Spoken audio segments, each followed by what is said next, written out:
sprites here on Earth, where cosmic radiation interacts with the atmosphere.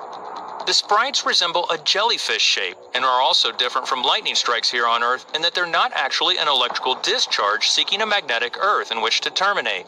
The sprites last less than a blink of an eye and appear blue or pink in an atmosphere heavy in hydrogen. 4. Misdiagnosis. A tiny planet discovered in 2014 in the Kuiper Belt in the outer reaches of our solar system, dubbed Centaur 2014 OG392, is recently started moving, but we don't know why. To date, only 18 active centaurs have been discovered, and while they often have clouds of dust particles and gas forming comet-like tails, they're far too big to be comets and have regular orbits. These mini-planets sitting between Jupiter and Neptune are too cold for water to change state to a gas and form a tail. In this case, however, the spontaneously activity has led astronomers to reclassify it as a comet, a classification made difficult by the massive amount of time needed utilizing a telescope to study them, as well as being exceedingly rare. Number 3. Rare as hen's teeth. Astronomers have identified one of the universe's great rarities, a class of gamma-ray emitting galaxy.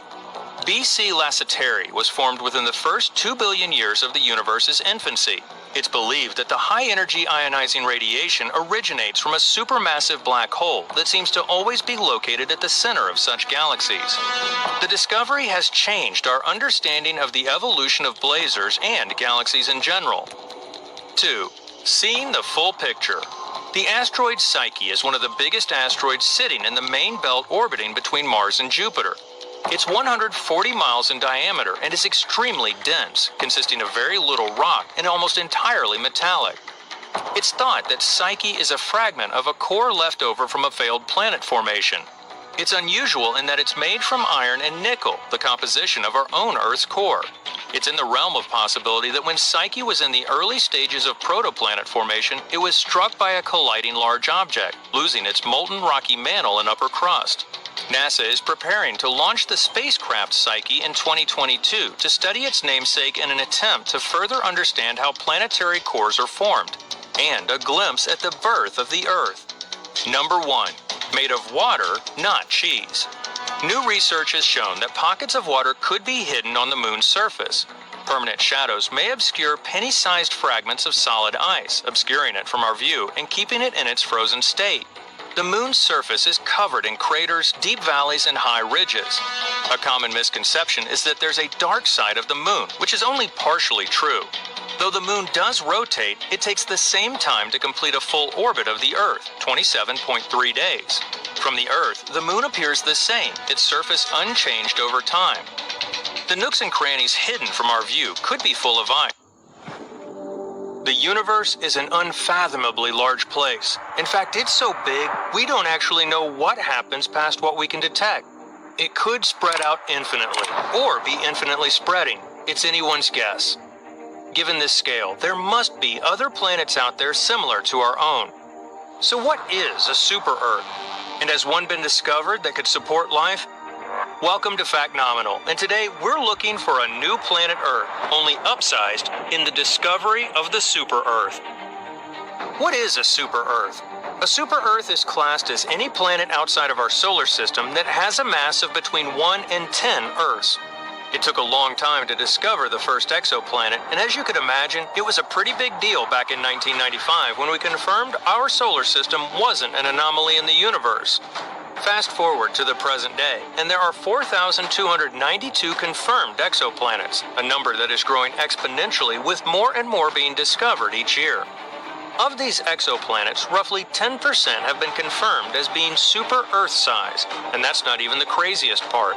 There are an estimated 155 billion super-Earths in our Milky Way galaxy alone, making it the most abundant type of exoplanet. In order to understand the formation of life on our planet and the possibility that it could evolve on other worlds, we have to look outside our solar system. But if there are so many super-Earths, what makes these ones so impressive? It's all about scale.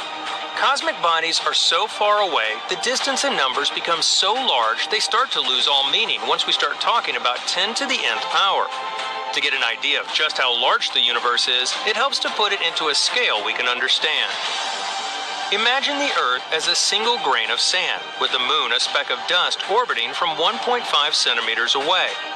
Comparatively, the Sun would be around the same size as a pool ball 6 meters away from the Earth. Keep in mind the largest known star, Canis Majoris, would be 39 meters in diameter, 684 times the size of our own Sun.